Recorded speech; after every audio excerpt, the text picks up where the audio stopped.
అందుకోసం నీకు నీతి నిజాయితీ ఉంటే తెలంగాణ ప్రజల పట్ల ఉద్యమం ఏడ ఉద్యమం చేసి ఆడబడినారు మీరు ఉద్యమం ఎక్కడ పడినారు ఆడ ఉట్లాడారు మీరు జాగృతి పేరు మీద సెంట్రల్ గవర్నమెంట్ పండు తెచ్చుకొని చెల్లి తినది వసూలు చేసుకొని మీరు తిన్నారు వసూలు చేసుకొని మీ బావ తిన్నాడు నీ పక్కన ఉన్నాడు తిన్నారు ఏడో 10 ఏళ్ళు నీకు రాజ్యం అప్పు చెప్తే మీరు ఇష్టం వచ్చినట్టు చేసింది ఎక్కడ పడితే అక్కడ దోసుకొని తిన్నారు 20 ఏళ్ళ మీరు మిషన్ భగీరథ పేరు మీద నీళ్ళు ఇస్తామని చెప్తారు కదా దాని డిపిఆర్ పక్కన బయట పెట్టండి డీటెయిల్ ప్రాజెక్ట్ రిపోర్ట్ పక్కన పెట్టండి కాకతీయ మిషన్ కాకతీయ కింద వచ్చిన ఫండ్ ఎంత దాని మీద డిపిఆర్ మీరు బయట పెట్టండి కాళేశ్వరం రిపోర్ట్ బయట పెట్టండి ఏ ప్రాజెక్ట్ లేటది మీరు ఒక్కరు కడితే ఒక్కరు కుప్పగులిపోయింది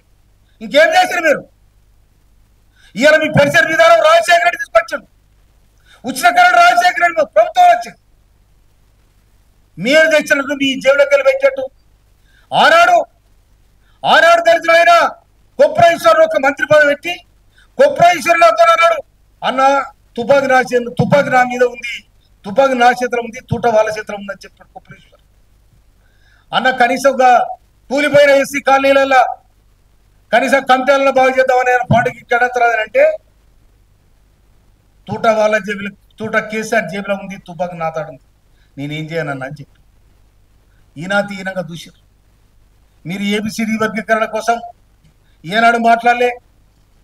మందకృష్ణ ఉద్యమకారుని తీసుకుపోయి ఈనాతీనంగా జైల్లో పెట్టారు బిడ్డ పెళ్లి కూడా ఉందని కూడా వదిలిపెట్టలే మీరు